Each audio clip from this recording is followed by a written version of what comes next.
Hello dear student आज समाधान करिम exercise 5.1 अर्थात चैप्टार नम्बर 5 समान्तर प्रगति और এইখন चैप्टार তোমালোকৰ গণিত কিতাপৰ ভিতৰত আটাইতকৈ ইজি আৰু ইন্টাৰেস্টিং হয়। ইয়াতে চাৰিটা প্ৰশ্ন আছে। এই চাৰিটা এই গোটেইকেইটা সমাধান কৰা হ'ব। প্ৰথমে চোৱা 1 নম্বৰ প্ৰশ্নত কি কৈছে, তলৰ পৰিস্থিতিবিলাকৰ লগত জড়িত সংখ্যাৰ তালিকাবিলাকৰ কোনবিলাকে সমান্তৰ প্ৰগতি গঠন কৰিব আৰু কিয় কৰিব। প্ৰথমে কথা হ'ল সমান্তৰ প্ৰগতিনো কি, এইটো আমি জানিব লাগিব। কাক কোৱা হয় সমান্তৰ প্ৰগতি? সমান্তৰ প্ৰগতি তাৰ মানে হৈছে কি, সমান অন্তৰ।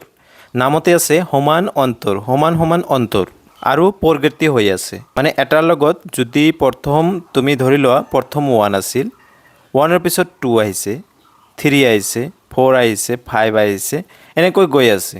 তার মানে প্রগতি হৈ আছে। এতিয়া কথা হল যে অন্তর সমান অন্তর আছে না নাই। 3 মাইনাস যদি আমি কি করো, 3 মাইনাস যদি 2 করা হয় কি পাম, 1 পাম। আকৌ যদি আমি করা হও যে 5 মাইনাস 4 করো তার মানে কি 1 পাম।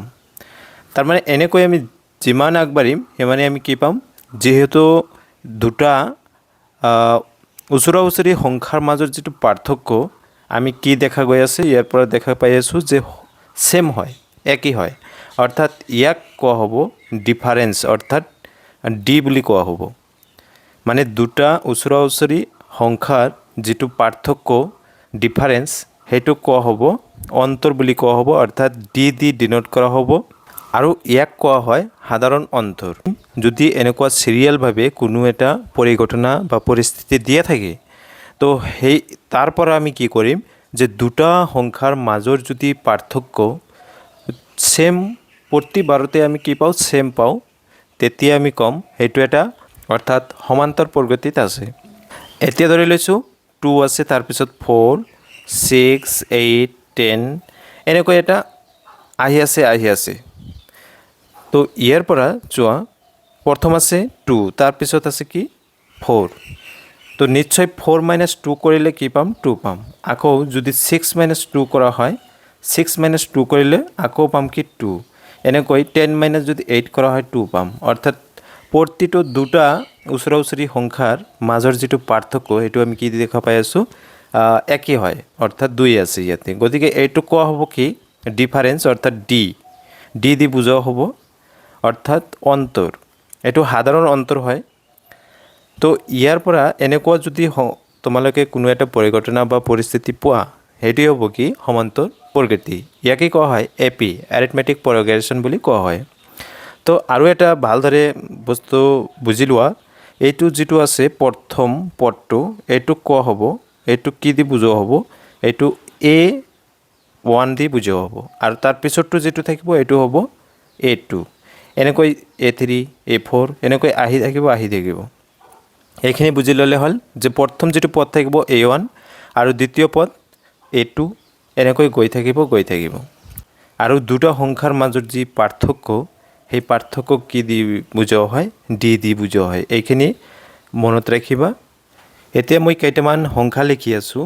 3 আছে, 4 আছে, 8 আছে, 9 আকৌ 3, 7 আছে। এতিয়া কথা হ'ল এইটো এপিত আছেনে, এইটো সমান্তৰ প্ৰকৃতিত আছেনে নাই, আমি কি কৰিম, দুটা সংখ্যাৰ মাজত পাৰ্থক্য টেষ্ট কৰিম। অৰ্থাৎ যদি প্ৰতিটো সংখ্যা দুটাৰ যিমান সংখ্যা আছে দুটা ওচৰা ওচৰি সংখ্যাৰ মাজত যদি পাৰ্থক্য সেম হয়, তেতিয়া আমি ক'ম এইটো এপিত আছে। অৰ্থাৎ ইয়াৰ পৰা আমি যদি লক্ষ্য কৰোঁ 8 মাইনাস 4 কৰিলে কি হ'ব, অৰ্থাৎ প্ৰথম পদ আছে 3, যদি আমি 4 মাইনাস 3 কৰোঁ কি পাম 1। আকৌ 8 মাইনাস 4 কৰিলে কি পাম, 4 পাম। আকৌ 9 মাইনাস 8 কৰিলে কি হ'ব, 1 হ'ব। দেখা গৈ আছে কি প্ৰতিবাৰত যিটো ডিফাৰেন্স কি নাই, সেম নাই, একই সংখ্যা আমি পোৱা নাই। গতিকে এইটো এপিত নাই, অৰ্থাৎ সমান্তৰ প্ৰগতিত নাই। 1 নম্বৰ প্ৰশ্নটো চোৱা কি কৈছে যে প্ৰথম কিলোমিটাৰত টেক্সি ভাড়া 15 টকা আৰু তাৰ পিছত প্ৰতি অতিৰিক্ত কিলোমিটাৰত 8 টকাকৈ হ'লে প্ৰতি কিলোমিটাৰৰ অন্তত টেক্সিৰ ভাড়া কি হ'ব। তো এইটো প্ৰথমে আমি চেক কৰিম যে সমান্তৰ প্ৰগতিত আছেনে নাই। তো প্ৰথম কথা হ'ল যে প্ৰথম যিটো 1 কিলোমিটাৰ যাব সেই টেক্সিৰ ভাড়া হ'ব কি 15 টকাকৈ আৰু তাৰ পিছৰ যিমান অতিৰিক্ত যিমান কিলোমিটাৰ যাব তাৰ বাবে 8 টকাকৈ দিব লাগিব অৰ্থাৎ যদি 3 কিলোমিটাৰ যদি যায় তো প্ৰথম 1 কিলোমিটাৰৰ ভাড়া হ'ব 15 টকা আৰু বাকি 2 কিলোমিটাৰৰ ভাড়া হ'ব 8 টকাকৈ অৰ্থাৎ 8 + 8 অৰ্থাৎ দুটা 8 আৰু 15 কিমান হয় হিমানি হ'ব 3 কিলোমিটাৰৰ ভাড়া প্ৰশ্নমতে প্ৰথম 1 কিলোমিটাৰৰ ভাড়া কিমান আছে প্ৰথম 1 কিলোমিটাৰৰ ভাড়া হৈছে আমি ইয়াক A1 বুলি দেখাই দি আছোঁ ধৰি লৈছোঁ A1 গতিকে কিমান হ'ব 15 টকা এইটো দিয়ে আছে প্ৰশ্ন গতিকে দ্বিতীয় কিলোমিটাৰ যদি লোৱা হয় 2 কিলোমিটাৰৰ ভাড়া কিমান হ'ব ইয়াক আমি ধৰিছোঁ A2 নিশ্চয় কি হ'ব প্ৰথম আছিল কি 15 গতিকে 15ৰ পিছত তাৰ পিছত প্ৰথম 1 কিলোমিটাৰ 15 2 কিলোমিটাৰ গৈছে 1 কিলোমিটাৰ গ'ল আৰু 1 কিলোমিটাৰ আছে গতিকে 8 হ'ব আৰু 8 প্লাস হ'ব অৰ্থাৎ 8 প্লাস কৰিলে কিমান পাম নিশ্চয় 23 হ'ব ইমান টকা 3 কিলোমিটাৰৰ ভাড়া কিমান হ'ব 3 কিলোমিটাৰৰ ভাড়া হ'ব A3 দি বুজাই দি আছোঁ যে A3 অৰ্থাৎ 23 প্ৰথম আছিল 1 কিলোমিটাৰৰ 15 তাৰপিছত 8 3 কিলোমিটাৰ হৈছে গতিকে মুঠ কিমান হৈছে নিশ্চয় হ'ব কি 31 ইমান টকা 31 টকা হ'ব 3 কিলোমিটাৰৰ ভাড়া এনেকুৱাকৈ প্ৰতি কিলোমিটাৰ যিমান যাব গৈ থাকিব আমি ধৰি লৈছোঁ ইত্যাদি মানে যিমান বাৰ কৰিবা 8 টকাকৈ প্লাস কৰি দিলে হ'ল তো ইয়াৰ পৰা আমি প্ৰথমে পৰীক্ষা কৰিম যে এপি হোৱাৰ নিয়ম কি আছিল যে যিমান পদ থাকিব দুটা ওচৰা-ওচৰি পদ অৰ্থাৎ সংখ্যা ইয়াৰ পাৰ্থক্য কি হ'ব লাগিব সেম হ'ব লাগিব তো আমি তিনিটা লৈছোঁ এই তিনিটাৰ আমি প্ৰথমে পাৰ্থক্য টেষ্ট কৰিম যে পাৰ্থক্যবিলাক সমান হয় নে নহয় গতিকে প্ৰথমে কি কৰিবা যে A2ৰ পৰা A1 মাইনাস কৰি চাবা তাৰ মানে A2 হৈছে কিমান 23 টকা আৰু তাৰ পৰা 15 মাইনাস কৰা কিমান হ'ব নিশ্চয় 8 টকা হৈছে আকৌ A3 মাইনাস A2 কৰা A3 মাইনাস A2 কৰিলে অৰ্থাৎ A3 হৈছে 31 টকা হয় 31 টকা তাৰ মানে A3 হৈছে 31 টকা মাইনাস 23 A2 হৈছে 23 কিমান হ'ব 8 গতিকে দেখা গৈ আছে কি দুটা পদৰ দুটা সংখ্যাৰ মাজৰ যি পাৰ্থক্য সেই পাৰ্থক্য কি সেম হয় গতিকে তো এনেকৈ লিখিবা যেহেতু A2 minus A1 equal to A3 minus A2 হয় তাৰ মানে সেম হয় গতিকে কি হ'ব গতিকে উক্ত পৰিস্থিতিটো সমান্তৰ প্ৰগতি গঠন কৰে 2 নম্বৰ যেটো প্ৰশ্ন আছে এটো কি কৈছে যে এটা গ্যাস সিলিন্ডাৰৰ পৰা ভ্যাকুয়াম পাম্প এটাই এবাৰত সিলিন্ডাৰত থকা বায়ুৰ 1/4 অৰ্থাৎ 4 ভাগৰ 1 অংশ নিষ্কাশন কৰিলে সেই সিলিন্ডাৰটোত প্ৰতিবাৰ নিষ্কাশনৰ পিছত ৰৈ যোৱা বায়ুৰ পৰিমাণ তো প্ৰতিবাৰতে কি হয় 4 ভাগৰ 1 অংশ অর্থাৎ প্রতিবার কি করা হয় 4 অংশর 1 অংশ কি করা হয় নিষ্কাশন করা হয় ধরা হল সিলিন্ডারত থকা বায়ুর পরিমাণ ইকুয়াল টু x তার মানে A1 দি বুঝোৱা হৈছে অৰ্থাৎ x যিমান আছে সিলিন্ডাৰত বায়ুৰ পৰিমাণ যিমান আছে x আছে ধৰি লৈছো গতিকে প্ৰতিবাৰ নিষ্কাশনৰ পিছত ৰৈ যোৱা বায়ুৰ পৰিমাণবোৰ হল তাৰ মানে ইমান আছিল প্ৰথম অৱস্থাত আছিল x তো নিষ্কাশন হোৱাৰ পিছত কিমান ৰৈ গ'ল সেইখিনি লেখা হৈছে ইয়াতে অৰ্থাৎ A2 প্ৰথমবাৰ আছিল A1 ধৰিছোঁ তো গতিকে A2 এবাৰ লৈছোঁ দ্বিতীয়বাৰ গতিকে প্ৰথম আছিল x তো মুঠ আছে x গতিকে ইয়াৰ পৰা আমি কি কৰিম x ৰ পৰা মাইনাস কৰিম কিমান x ৰ 4 ভাগৰ 1 ভাগ অৰ্থাৎ 4 ভাগৰ 1 ভাগ কাৰ x ৰ যিমান আছিল তো এইখিনি কি কৰিবা মাইনাস কৰিব লাগিব অৰ্থাৎ বিয়োগ কৰিব লাগিব অৰ্থাৎ ইয়াৰ পৰা চোৱা আমি যদি সৰল কৰোঁ কি পাম নিশ্চয় ইয়াতে লসাগু ললে 4 আহিব আৰু ওপৰত কি হ'ব ওপৰত x আছে 4 * x 4x আৰু x ইয়াতে আছিল x গতিকে -x হ'ব এইখিনি সলভ কৰিলে ওপৰত পাম 4x - x, গতিকে 3x আৰু তলত হৈছে 4। এইখিনি পাইছোঁ দ্বিতীয়বাৰ। তো আকৌ কি কৰিম, ইয়াৰ অৰ্থাৎ 4 ভাগৰ 1 অংশ কি কৰিম, বাদ দিম, অৰ্থাৎ কি কৰিম A3, অৰ্থাৎ 3x / 4। ইয়াৰ পৰা আকৌ বাদ দিম কিমান অংশ, অৰ্থাৎ 1/4 অংশ। 1/4 অংশক বাদ দিব লাগিব ক'ৰ পৰা, 3x4। ইয়াৰ পৰা আমি কি কৰিম, এইখিনি বাদ দিম, অৰ্থাৎ এইখিনি যদি সলভ কৰা হয় কি পাম, ইয়াতে কৰিছোঁ, অৰ্থাৎ 3x4 - 3x আৰু 4 4 গুণ 16 হ'ব। এইখিনি যদি লসাগু লোৱা হয় নিশ্চয় লসাগু 16 হ'ব, আৰু ওপৰত হ'ব 4 4 যাব, 4 3 গুণ 12 আৰু মাইনাছ 1 বাৰ অৰ্থাৎ 3x। এইখিনি সমাধান কৰিলে পাম কি 9x আৰু 16, অৰ্থাৎ তৃতীয়বাৰ যিটো আছিল সেইটো হৈছে কি 9x/16, দ্বিতীয়বাৰ আছিল 3x/4, আৰু প্ৰথমবাৰ ধৰি লৈছোঁ আমি কি x। এপিত আছেনে নাই, অৰ্থাৎ সমান্তৰ প্ৰকৃতিত আছেনে নাই, এইটো আমি ক'ব লাগিব। গতিকে আমি প্ৰথমে পৰীক্ষা কৰিম, অৰ্থাৎ ডিফাৰেঞ্চটো বাহিৰ কৰিম। প্ৰথমে কি কৰিবা, A2 - A1, এইখিনিতো হ'ব লাগিব, বাহিৰ কৰিব লাগিব, অৰ্থাৎ A2 - A1। A2 আছিল কিমান, এইখিনি হয়, অৰ্থাৎ 3x / 4, আৰু A1 আমি ধৰি লৈছোঁ কি x আছিল। এইখিনি সমাধান কৰিলে কি পাম, 4 আৰু 3x - 4x, অৰ্থাৎ আমি লসাগু লৈছোঁ, লসাগু লৈ এইখিনি কৰিছোঁ, অৰ্থাৎ ওপৰত থাকিব মানে 4টাৰ পৰা 3টা বাদ দিলে, অৰ্থাৎ 4টা ডাঙৰ সংখ্যা হয়, মাইনাছ আছে, গতিকে -x হ'ব, আৰু তলত 4। এইখিনি পাইছোঁ। আকৌ A3 - A2 কৰিলে কি পাম, অৰ্থাৎ A3ৰ মান পাইছোঁ আমি কিমান 9x 16, মাইনাছ কৰিব লাগে A2ৰ মান পাইছোঁ, A2ৰ মান পাইছোঁ 3x / 4।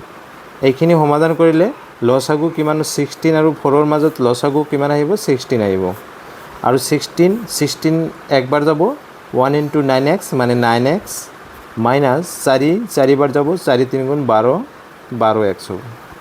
তো এইখিনি সমাধান কৰিলে ইয়াতে নিশ্চয় থাকিব, 9x মাইনাছ কৰিলে -3x হ'ব, 3x আৰু তলত হৈছে 16। নিশ্চয় কি হৈছে, ডিফাৰেঞ্চ যিটো আমি বাহিৰ কৰিছোঁ, এই ডিফাৰেঞ্চবিলাক কি হৈছে, ছেম হোৱা নাই, এইটোৰ মান বেলেগ, এইটোৰ মান বেলেগ হয়। তো সেইকাৰণে এইটো কি হ'ব, যিহেতু লিখিবা, যিহেতু A2 - A1 not equal to A3 - A2, যিহেতু সমান পোৱা নাই, ডিফাৰেঞ্চবিলাক ছেম হোৱা নাই, গতিকে কি হ'ব, গতিকে উক্ত পৰিস্থিতিটো সমান্তৰ প্ৰকৃতিত নাই। 3 নম্বৰটো কৈছে, এটা কুঁৱা খান্দোতে প্ৰথম মিটাৰৰ খৰচ 150 টকা, আৰু তাৰপিছত প্ৰতি মিটাৰত 50 টকাকৈ লাগিলে প্ৰতি মিটাৰ খন্দাৰ পিছত কুঁৱা খন্দাৰ খৰচ। প্ৰশ্নমতে 1 মিটাৰ খন্দাৰ খৰচ A1 কিমান হ'ব, 150 টকা। তেনেহ'লে 2 মিটাৰ খন্দাৰ খৰচ কিমান হ'ব, আমি ইয়াক বুজোৱা হ'ব যে A2, অৰ্থাৎ তাৰ পিছৰ যিমান মিটাৰ খান্দিব তাৰ বাবে 50 টকাকৈ এক্সট্ৰা লাগিব, গতিকে তাৰ কাৰণে কি হ'ব, প্ৰথম মিটাৰ যে আছিল তাৰ কাৰণে 150 টকা, 150 ৰুপিজ, তাৰপিছত অৰ্থাৎ প্ৰথম মিটাৰৰ বাবে 150 টকা, আৰু তাৰপিছত হ'ব কি 50 এক্সট্ৰা, গতিকে টোটাল কিমান হৈছে 200, ইমান টকা হ'ব। ছেম 3 মিটাৰ যেতিয়া খান্দিব, 3 মিটাৰ খন্দাৰ খৰচ কি হ'ব, ইয়াক A3 দি বুজাম, গতিকে A3 প্ৰথম 150 টকা, তাৰপিছত 50 টকা, তাৰপিছত আকৌ 50, গতিকে টোটাল কি হ'ব 200, অৰ্থাৎ 250, ইমান টকা হ'ব। এই প্ৰচেছটো গৈ থাকিব, গতিকে ইয়াতে লিখি দিবা ইত্যাদি, আহি থাকিব, যিমানবাৰ কৰিবা এনেকৈ আহিব 50 টকাকৈ, 50 টকাকৈ গতিকে এইটো এপিত আছে না নাই সমান্তৰ প্ৰগতিত আছে না নাই ইয়াক আমি কি প্ৰথমে পৰীক্ষা কৰিম কেনেকৈ পৰীক্ষা কৰিম গতিকে প্ৰথমে কি কৰিম যে a2 মাইনাছ a1 কৰিম যিবিলাক ধৰিছোঁ তো a2 মাইনাছ a1 কৰিলে অৰ্থাৎ a2ৰ মান আছিল 200 মাইনাছ a1ৰ মান হৈছে 150 কিমান পাইছোঁ অৰ্থাৎ 50 আকৌ a3 minus a2 minus a2 কৰিলে অৰ্থাৎ 250 মাইনাছ 200 গতিকে কি হ'ব 50 তো প্ৰতিবাৰ এইটো কি পাইছোঁ 50 ডিফাৰেঞ্চ পাই আছোঁ গতিকে যেহেতু কি হৈছে a2 মাইনাছ গতিকে যেহেতু